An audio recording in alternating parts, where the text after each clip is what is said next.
क्या आपको पता है कि महाशिवरात्रि क्यों मनाते हैं? पूर्व एक समय में महाविष्णु आदि शेषु पे दूध के समंदर में वैकुंठ में आराम कर रहे थे। ठीक तभी ब्रह्मा उनके पास जाते हैं। गहरी नींद में होने के कारण महाविष्णु को पता नहीं चलता कि ब्रह्मा वहाँ आए हैं। इस बात से नाराज होकर ब्रह्मा उनसे पूछते हैं, ये क्या है? सृष्टिकर्ता हूँ मैं और मेरे आने के बावजूद तुमने मेरा आदर नहीं किया, चलो उठो। तब विष्णु ब्रह्मा की बातें सुनकर हंसकर उनकी तरफ देखकर ये कहते हैं, जब पूरा मेरे अंदर है तो मैं नहीं, तुम्हें मुझे आदर देना होगा। तुम मेरे कमल में से पैदा हुए हो और तुम मुझसे जबान लड़ा रहे हो। ऐसे ही ब्रह्मा और विष्णु में झगड़ा हो जाता है। दोनों इसी बहस में लग जाते हैं कि कौन ज्यादा महान है। और ऐसे ही आखिर में ब्रह्मा हंस वाहन पे और विष्णु गरुड़ वाहन पे युद्ध शुरू करते हैं। इन दोनों के लड़ाई के दौरान सारे देवता देवताएं उनके अपने वाहन को छोड़कर इन दोनों के युद्ध को देखना शुरू करते हैं। दोनों में कोई भी हार नहीं मानता है और एक दूसरे पे बहुत शक्तिशाली बाण छोड़ते ही रहते हैं। और इस युद्ध के बीच में एक समय ऐसे आता है जब विष्णु महेश्वरास्त्र और ब्रह्मा पशुपास्त्र छोड़ते हैं एक दूसरे पे। इन दोनों का ऐसे तगड़ा युद्ध देख देवताएं बहुत घबराते हैं, इतना कि वो भागते हुए कैलाश की ओर बढ़ते हैं। जब सारे देवता देवताएं शिवा के पास आते हैं उनसे मदद मांगने, सारे देवता देवताओं को परेशान देख शिवा कहते हैं कि मुझे पहले ही पता था कि ब्रह्मा और विष्णु के बीच में लड़ाई होने वाली है। मुझे पता है कि तुम लोग डर के मारे यहाँ आए हो। फिक्र मत करो, इसका हल मैं निकालूंगा। ये कहकर शिवा उनके पत्नी पार्वती देवी विष्णु और ब्रह्मा की युद्ध भूमि की ओर चलने लगते हैं। युद्ध भूमि पहुँचते ही शिवा चुपके से उन दोनों की लड़ाई को दूर से देखते हैं। ठीक तभी महेश्वरास्त्र और पशुपास्त्र चलने लगता है। इससे पहले कि वो दोनों अस्त्र सब कुछ विनाश कर दे, शिवा उनकी ओर कदम बढ़ाते हैं और उन दोनों अस्त्रों को समेटकर एक अग्नि स्तंभ के रूप में बदलकर अचानक उन दोनों के बीच में एक अग्नि स्तंभ को प्रकट होते हुए देख विष्णु और ब्रह्मा चौंक जाते हैं। इस स्तंभ का आदि और अंत जो भी पहले जान पाता है वही महान है। ऐसे उस अग्नि स्तंभ से बातें महाविष्णु को और ब्रह्मा को सुनाई देते हैं। ये बातें सुनते ही ब्रह्मा आदि की ओर बढ़ने लगते हैं और उसके ठीक तुरंत बाद विष्णु भी अंत की ओर बढ़ने लगते हैं। बहुत देर होने के बाद भी और बहुत दूर जाने के बावजूद महाविष्णु को उस स्तंभ का अंत नहीं मिलने के कारण अंत की ओर बढ़ने लगते हैं। बहुत देर होने के बाद भी और बहुत दूर जाने के बावजूद महाविष्णु को उस स्तंभ का अंत नहीं मिलने के कारण वो मुड़कर वापस अग्नि स्तंभ की ओर बढ़ने लगते हैं। और दूसरी तरफ जब ब्रह्मा आदि की ओर बढ़ रहे थे तो उनको रास्ते में एक गाय और एक मुगली का फूल उनको दिखाई देता है। उन दोनों को देख उनसे दोस्ती करके ब्रह्मा उनसे ये बुलवाने की कोशिश करता है कि उन्होंने उस स्तंभ का आदि देखा है और वो दोनों ब्रह्मा के गवाह बनेंगे। और इस बात के लिए गाय और मुगली का फूल दोनों मानते हैं। इन दोनों से वचन लेने के बाद ब्रह्मा मुड़कर वापस अग्नि स्तंभ की ओर बढ़ने लगते हैं। अग्नि स्तंभ पे पहुंचकर वहां विष्णु को देख ब्रह्मा ये कहता है कि वो पहले ही आदि तक जाकर उसे देखकर वापस आ चुका है। और विष्णु मूर्ति कहते हैं कि उनको अंत ना मिलने के कारण उन्होंने अंत नहीं देखा। ब्रह्मा की इन बातों को मानने के लिए ब्रह्मा उनकी गवाह को विष्णु मूर्ति के सामने पेश करता है और वो गवाह है गाय और मुगली का फूल। वो दोनों ब्रह्मा को दिए हुए वचन के अनुसार यही कहते हैं कि ब्रह्मा आदि तक जा चुका है। जब शिवा के सामने सच बोलने की बारी आती है तब ब्रह्मा की गवाह मुगल का फूल यही कहता है कि ब्रह्मा ने आदि को देखा है, पर गाय मुंह से हाँ कहती है और अपनी पूंछ से ना कहती है। ये देख शिवा को बहुत गुस्सा आता है। क्रोधित होकर शिवा वापस उनके मानव के रूप में प्रकट होते हैं और ब्रह्मा को झूठ कहने के कारण ये श्राप देते हैं कि उनको कभी भी कोई भी मनुष्य नहीं पूजेगा। और विष्णुमूर्ति की सच्चाई को देख खुशी से ये वरदान देते हैं कि शिवा के समान विष्णुमूर्ति को पूजा जाएगा।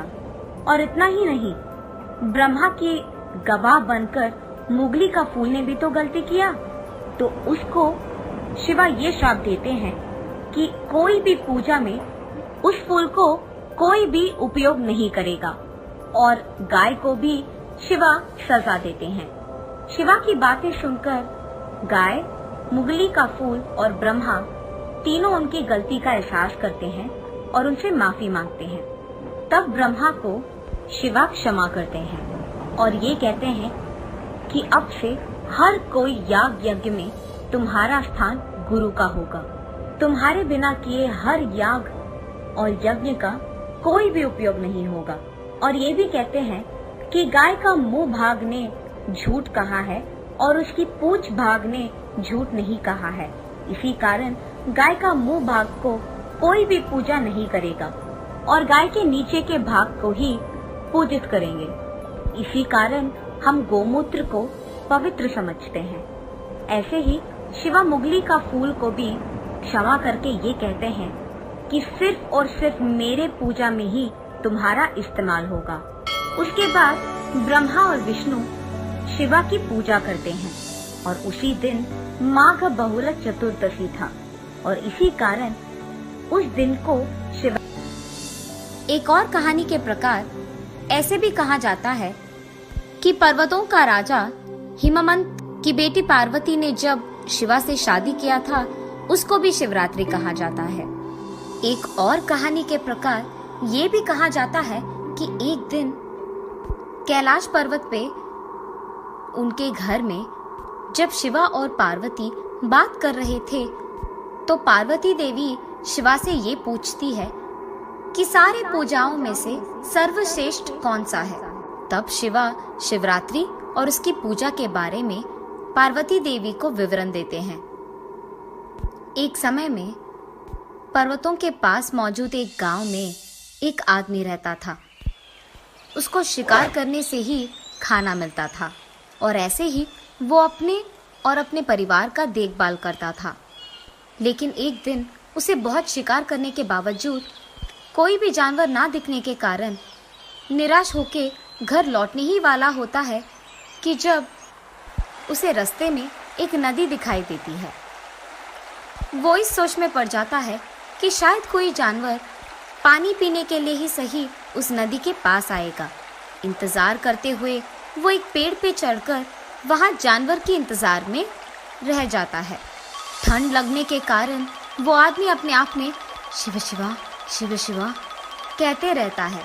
सारी रात उसका ऐसे ही बीत जाता है। पहली रात उस नदी के पास एक छोटी सी हिरन पानी पीने आती है। उसको देख शिकारी उसे मारने की कोशिश करता है। जब वो हिरन कहती है, मुझे मत मारिए। हिरन की मुंह से बातें सुनकर शिकारी चौंक जाता है और उसे पूछता है कि अगर ये मनुष्य है तो हिरन के रूप में क्या कर रही है। तब वो हिरन समझाती है कि वो एक अप्सरसा है जिसका नाम रंभा है। प्यार में अंधा होकर वो शिवा की पूजा करना भूल जाती है और इसी कारण उसे श्राप मिलता है कि जब तक उसे एक शिकारी मार न दे वो इसी रूप में रहेगी।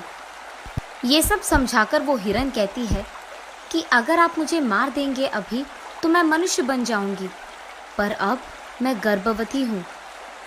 मैं तो बच जाऊंगी पर मेरा बच्चा नहीं बचेगा।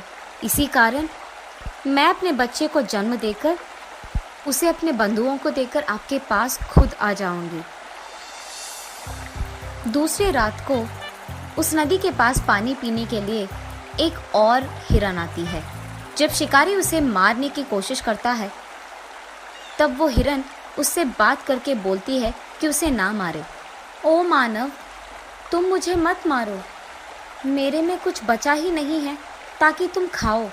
मेरे मरने के बावजूद मैं तुम्हें और तुम्हारे परिवार को कोई काम नहीं आऊँगा। मुझे छोड़ दो। कल यहाँ एक अच्छा खासा हिरन पानी पीने आएगा जो मग जाति का है। चाहिए तो उसे मार के खाओ। अगर वो तुम्हें कम पड़ गया तो मैं वादा करता हूँ कि मैं तुम्हारे पास वापस आऊँगी। तीसरी रात होती है। अब शिकारी भूख के मारे उस हिरन का इंतज़ार करते रहता है। इतने में वहाँ एक हट्टा खट्टा हिरन पानी पीने नदी के पास आता है। उसे देख शिकारी मारने लगता है कि वो भी कहता है कि मुझे मत मारो। तब वो शिकारी उसे कहता है कि पहले 2 रातों में आए हुए हिरन ने उससे कहा है कि वो एक और हिरन को भेजेंगे मेरा शिकार बनने के लिए। ये सुनकर वो हिरन कहता है कि ठीक है, मैं कल तुम्हारे घर खुद आऊँगा। उसकी बात मानकर शिकारी वापस उसके घर चले जाता है।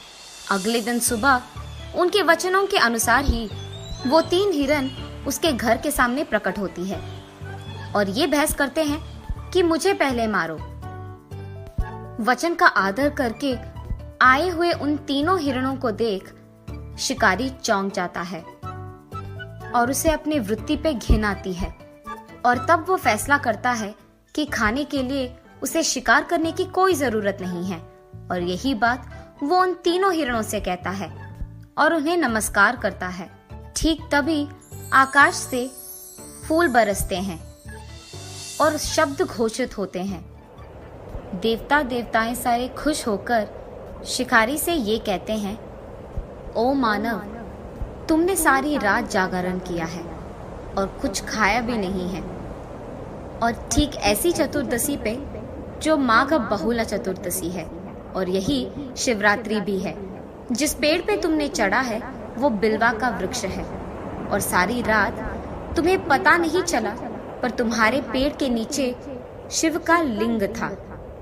उस पे सारी रात तुमने समय काटने के लिए बिल्व के पत्तों को नीचे गिराया और ऐसे ही शिवरात्रि का तुमने पूजा भी कर दिया और इसी कारण तुम्हें ऐश्वर्य और संपत्ति खूब मिलेगी।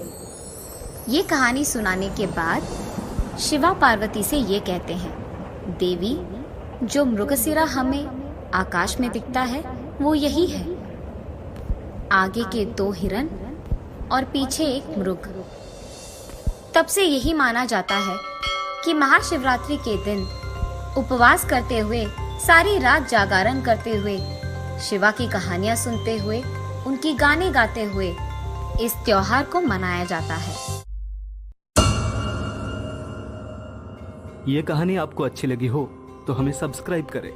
हमारा इंस्टाग्राम और फेसबुक पेज जरूर फॉलो करें। अगर आपके पास ऐसी ही कोई कहानी हो तो हमें कमेंट बॉक्स में भेजें। हम कोशिश करेंगे कि अगली एनिमेटेड स्टोरी आपकी होगी।